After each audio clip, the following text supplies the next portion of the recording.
neste momento, Deus, através desta emissora, leva até você mais um programa de fé, com hinos, orações e uma palavra poderosa a seu favor. Fé para vencer o mundo. Somente crer, somente crer, tudo é possível. Somente crer, somente crer, somente crer, tudo é possível. Somente crer.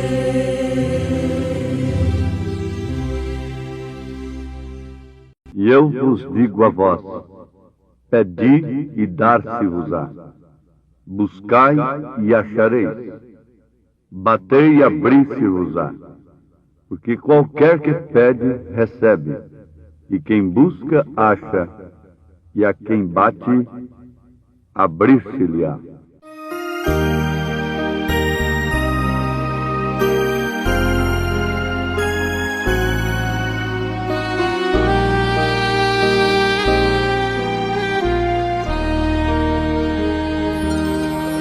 Quando aqui viveu o homem, Deus andava fazendo bem.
amados, nunca se viveu um tempo em que nós precisamos de sabermos em que temos crido e em quem temos crido, como este tempo em que estamos vivendo. Pois se trata de um tempo de engano, de astúcia para enganar.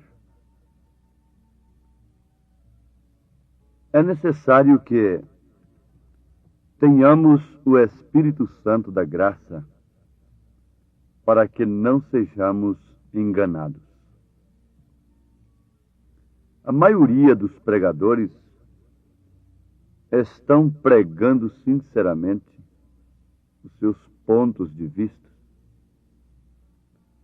e são dignos de respeito. Eles são dignos até de consideração em um determinado sentido. São sinceros na maioria dos casos, mesmo combatendo uns aos outros, até de uma maneira que não deveria ser. Se tem um homem que precisa ser combatido, este sou eu. Antes de reconhecer que a minha carne, o meu ego, não é nada, Deus não pode fazer nada através de mim. O povo precisa se assegurar na palavra do homem, como entre a vida e a morte. Porque o homem se coloca diante do povo como um portador da voz de Deus. Ele é portador de uma voz. Ele é um mensageiro. Ele é um anjo. Agora é necessário que você tenha a revelação para saber que anjo é este, de onde ele procede, qual ministério tem ele aqui na terra. A história registra que São Martim, homem muito cheio do Espírito Santo, foi tentado por Satanás. Lhe apareceu um anjo muito formoso, brilhante, coroado, e disse para ele: Martim, eu sou Jesus, teu Salvador. Ajoelha-te e me adore. Martim não foi se prostrando, se emocionando com a beleza do anjo, com a sua vestidura brilhante, a sua coroa maravilhosa. Ele logo consultou o Urim Tumim, o Espírito Santo, a palavra de Deus no seu coração. E com certeza absoluta, ele disse: sai da minha frente, Satanás. Chamou o anjo bonito de Satanás. E o anjo teve que ir embora. De outra feita, quando ele ainda era soldado, ele estava tirando uma vigília, uma noite de vigília, e encontrou um mendigo morrendo de frio.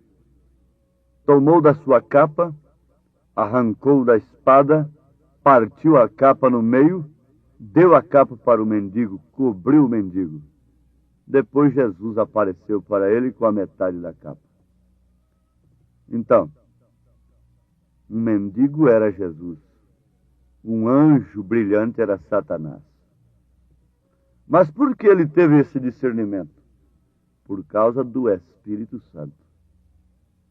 Dentre as muitas vozes sinceras, bonitas, trêmulas, eloquentes, chorando, isto não salva ninguém.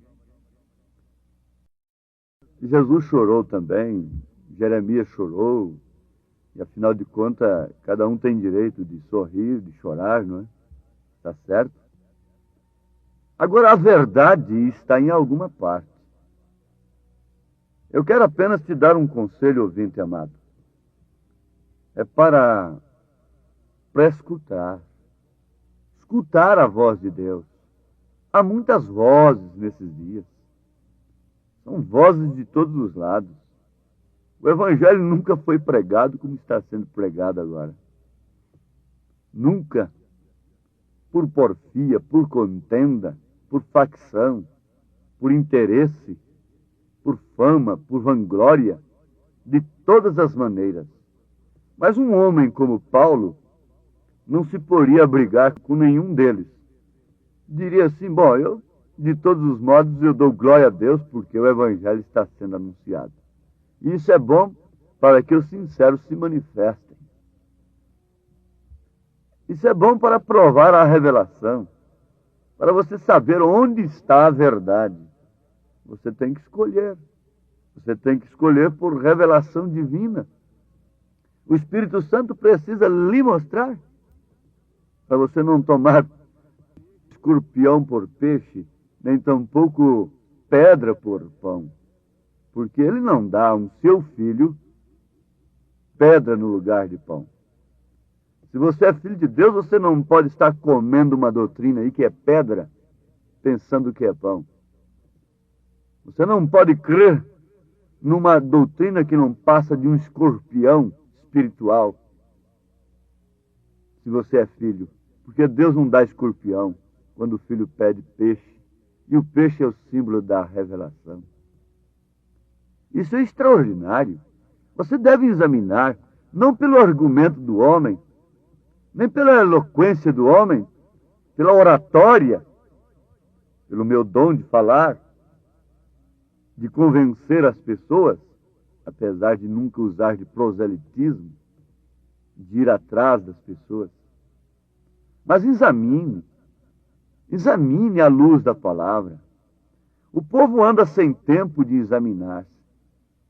Se tem uma coisa que está sendo combatida no mundo todo e deve ser combatida é o analfabetismo. Agora note, quando você está combatendo o analfabetismo, você não está combatendo o analfabeto. Não é certo? Pare um pouquinho e pense. Muitas vezes, quando a gente está pregando o Evangelho, que a gente crê ser a verdade, as pessoas interpretam mal e pensam que a gente está acusando, atacando as pessoas. Não. Um verdadeiro pregador não ataca pessoas. Não ataca o pecador. Ele ataca o pecado. Agora, se você ataca o fumo e o fumante se sente ferido, isso é outra coisa. É a mesma coisa. Vamos acabar com o analfabetismo. Nem por isso vamos desprezar o analfabeto. Vamos colocá-lo numa posição indigna e até indevida, a ponto... Como é que faz? E São Pedro, como ele poderia ser pregador do Evangelho hoje, hein? Isso é para quem Deus chama. Se Deus chama um Saulo, instruído nos pés de Gamaliel, muito bem, mas e se ele chama um pescador, ele pode pregar? Poderá? Graças a Deus que até aqui tem podido, não é? Então continue pregando, pescadores. Vamos ver. Cada um pregando com sua convicção. Mas não pregue antes de entrar no Pentecostes. Caso contrário, se você fica usando a espada e a palavra, mas para cortar a orelha dos outros, desce para antes da hora. Mete a tua espada na bainha e aguarda o Pentecostes. Porque aí você vai ganhar almas apenas citando o que o profeta disse. Foi só usando o que o profeta disse, Pedro ganhou quase 3.000 almas de uma só vez. Isso é cumprimento da palavra de Deus. Agora, vejamos, eu estava meditando.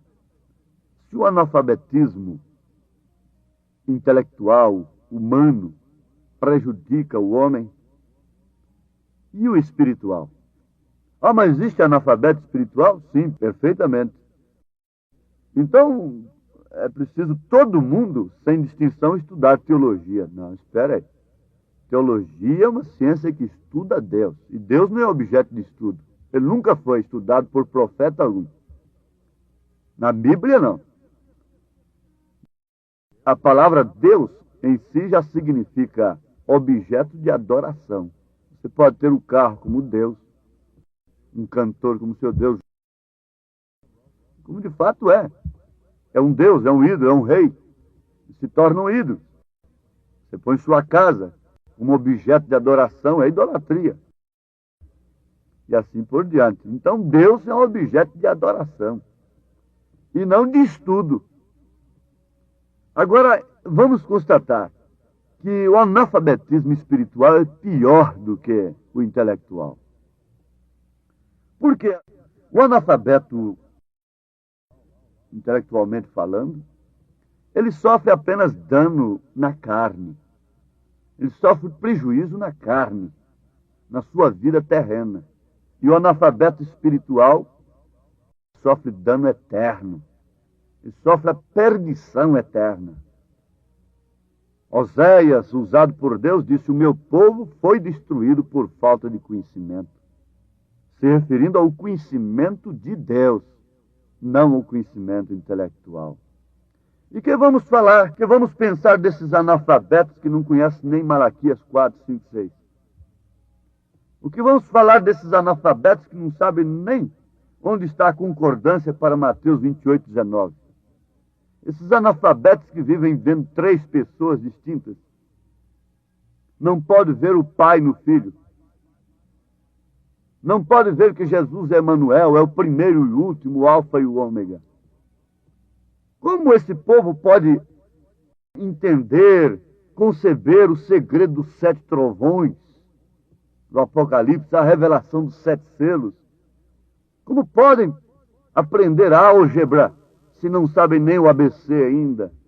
Como podem pensar em grandes coisas profundas se estão enterrados, parecendo avestruz que enterra a cabeça na areia e deixa o corpo de fora exposto para o inimigo, enterrados somente no mistério da cura divina e de mais nada? Como se pode ensinar álgebra para uma pessoa que não sabe nem o ABC? Como se pode pensar no segredo dos 7 trovões, de fé em fé, de glória em glória, até alcançarmos a perfeição? Como podemos ver o mistério da piedade? Agora Jesus levantou os olhos para os céus e disse: graças te dou, ó Pai, porque escondeste estas coisas aos sábios entendidos e as revelaste aos pequeninos. Isso não é para mim exclusivamente. Isso não é para você sozinho.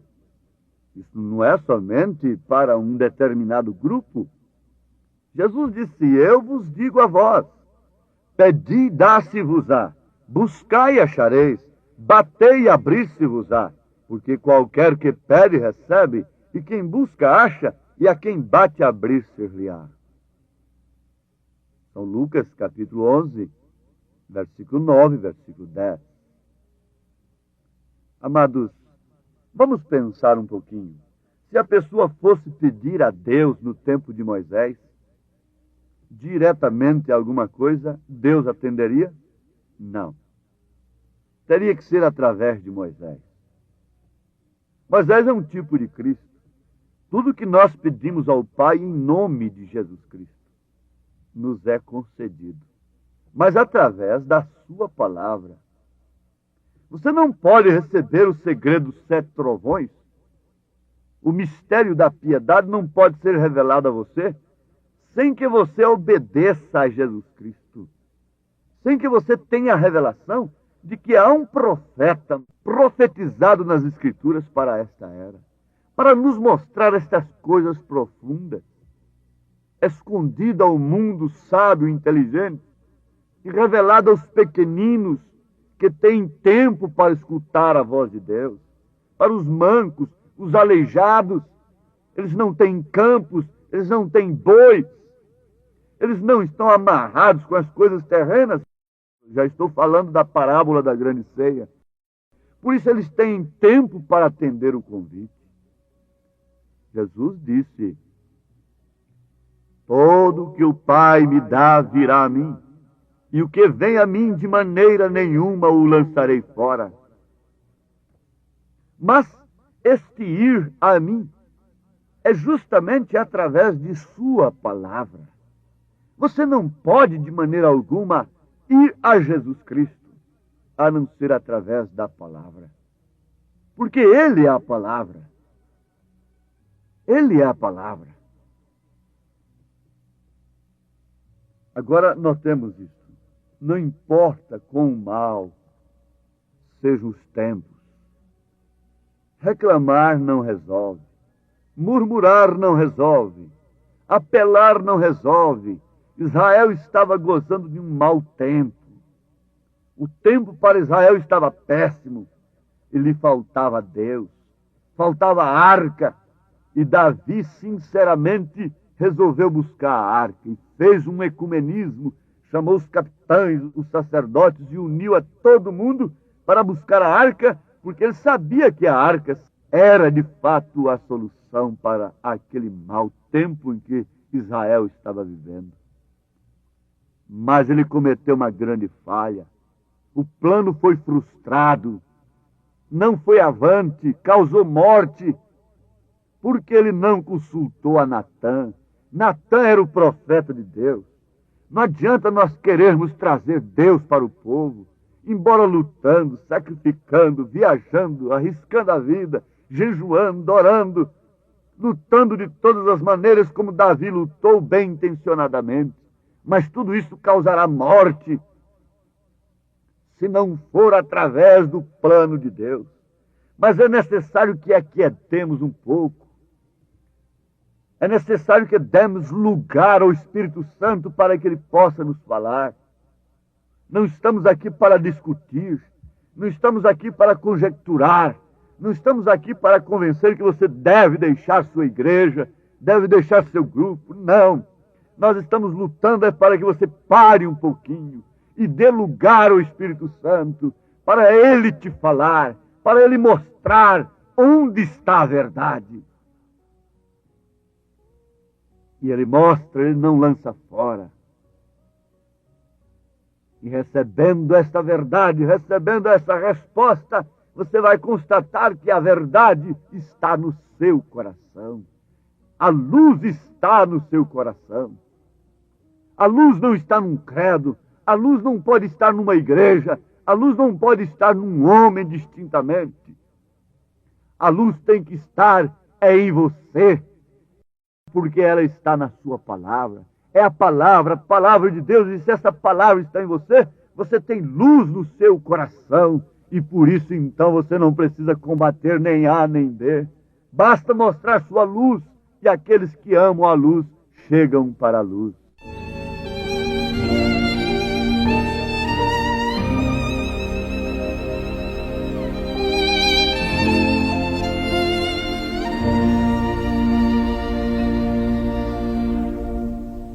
Toda a escuridão da noite hoje é só,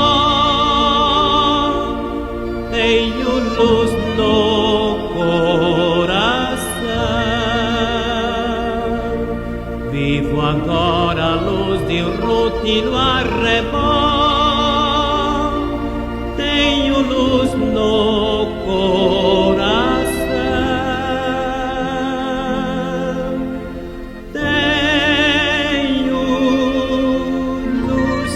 Tenho luz no coração, pois Jesus as trevas todas dissipou. Doces hinos cantarei, pois Jesus hoje é meu Rei. Tenho luz, sim, tenho luz no coração. Deus vos abençoe, ouvintes amados, em nome de Jesus Cristo. Amém.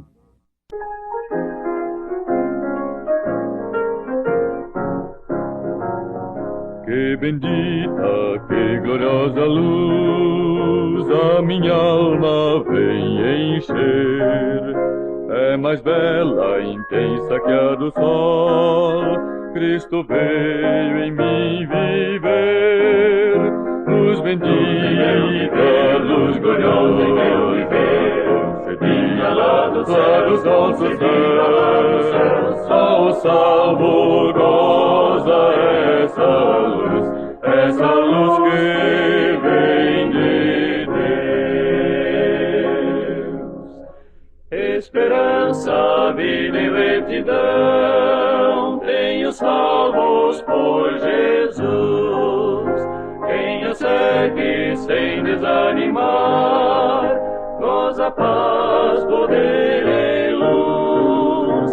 Luz bendita, luz gloriosa, concedida lá dos altos céus. Só o salvo goza essa luz que vem de Deus. Esperança, vida e salvação, has de ter, ó pecador, aceitando Cristo nossa luz, este dom do Deus de amor. Luz bendita, luz gloriosa, concedida lá dos altos céus. Só o salvo goza essa luz que vem de Deus.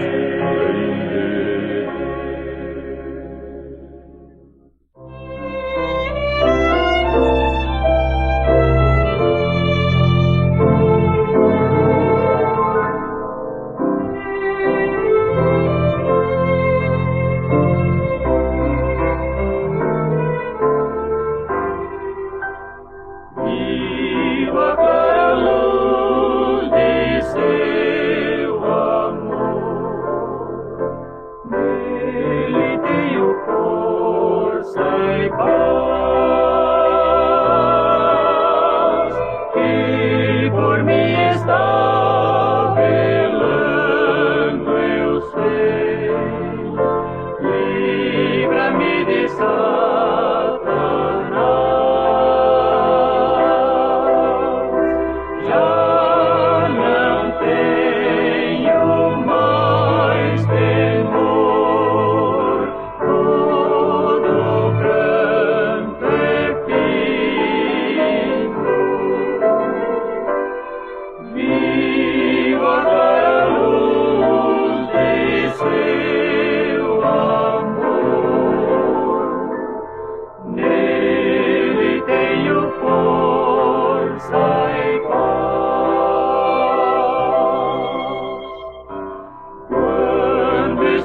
escurecer da noite vem, baixam sombras sobre mim.